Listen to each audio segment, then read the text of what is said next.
Oke. Terus, nah, alatnya apa? Alatnya untuk masuk ke dunia ilmu tadi yaitu intelijensi. Intelijensi itu perangkat intelektual yang ada dalam diri kita. Isinya diri kita itu intelijensi. Kalau sebagian besar kita merasa malu dengan baju compang-camping dan peralatan yang rusak, tentunya kita lebih malu kalau memiliki gagasan yang compang-camping dan filosofi hidup yang buruk. Kita pakai baju jelek aja kan malu. Padahal baju ini cuma bungkus. Harusnya kita lebih malu lagi kalau isinya baju yang jelek. Karena logikanya isi lebih penting daripada bungkus, meskipun bungkus juga penting. Akan menyedihkan kalau bungkusnya lebih baik daripada daging yang dibungkus di dalamnya, katanya Einstein. Kalau kita bungkus daging, ini kan daging diri kita ini. Ada tulang, ada daging, ada darah. Bungkusnya yang compang-camping membuat kita malu. Harusnya isinya yang compang-camping lebih membuat kita malu. Isi yang compang-camping itu apa? Ide, gagasan, pikiran yang buruk. Harusnya lebih membuat kita malu. Kalau kita punya baju jelek, baju compang-camping, cepet-cepet kita jahit ulang atau kita buang, kita beli lagi yang bagus.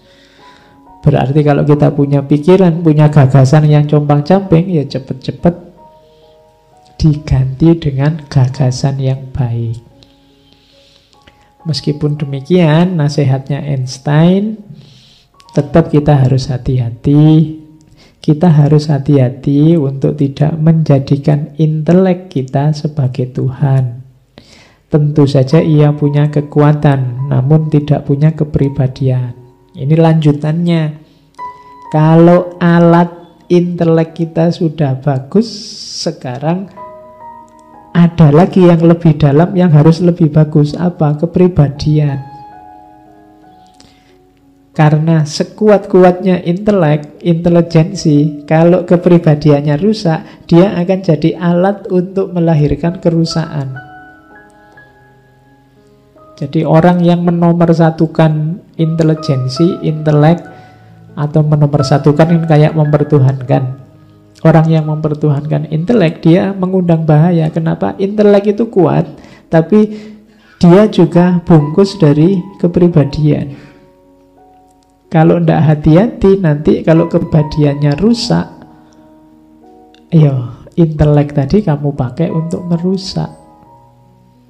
Pengetahuanmu, ilmumu, akalmu akan jadi sarana untuk melahirkan kerusakan.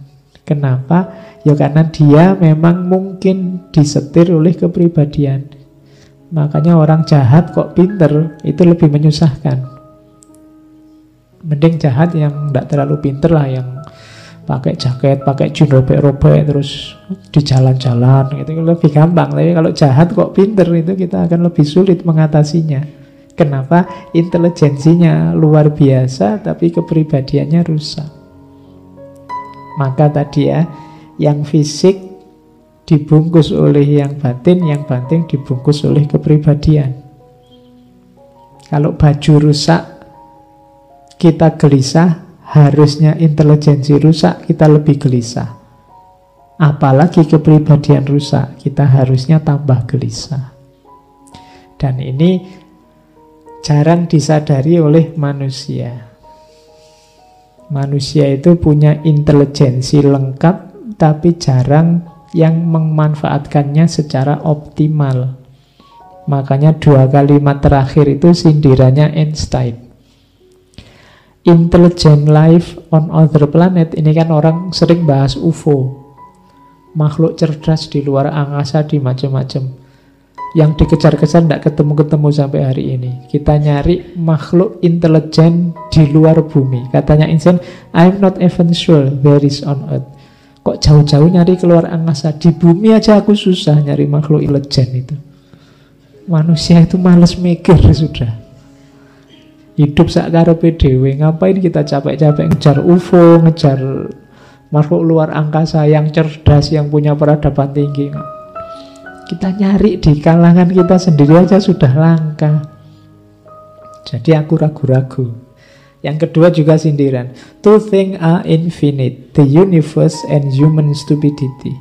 And I'm not sure about the universe. Ada dua hal yang tidak terbatas. Yang pertama alam semesta, dan yang kedua kebodohan manusia. Cuma aku ragu-ragu yang alam semesta ini. Jadi alam semesta mungkin ada batasnya, cuma aku tidak nyampe. Berarti tinggal satu yang tidak terbatas. Apa? Bodohnya manusia. Jadi itu sindirannya Einstein. Jadi ada dua hal yang tidak terbatas, alam semesta dan kebodohan. Kalau alam semesta bisa ya, bisa enggak. Tapi kalau kebodohan, wis mesti. Tidak ada batasnya. Kadang-kadang orangnya pinter itu kelakuannya bodohnya luar biasa. Jadi tidak jaminan loh. Ternyata kebodohan itu tidak sama dengan pengertian. Kita kan sering tahu dan tidak tahu. Yang tidak tahu ini bodoh. Banyak kelakuan menunjukkan dia harusnya tidak tahu, tapi sebenarnya tahu. Banyak orang tahu kelakuannya kayak orang tidak tahu. Nah, itu kebodohan, stupidity. Jadi kita punya alat yang luar biasa, alat yang lengkap. Kita gunakan secara optimal, disetir oleh kepribadian yang bagus. Jangan salah, karena manusia itu fasilitasnya luar biasa, tapi yang dilakukan menyedihkan. Itu selanjutnya. Jadi alatnya intelijensi. Dari situ kita akan dapat pengetahuan.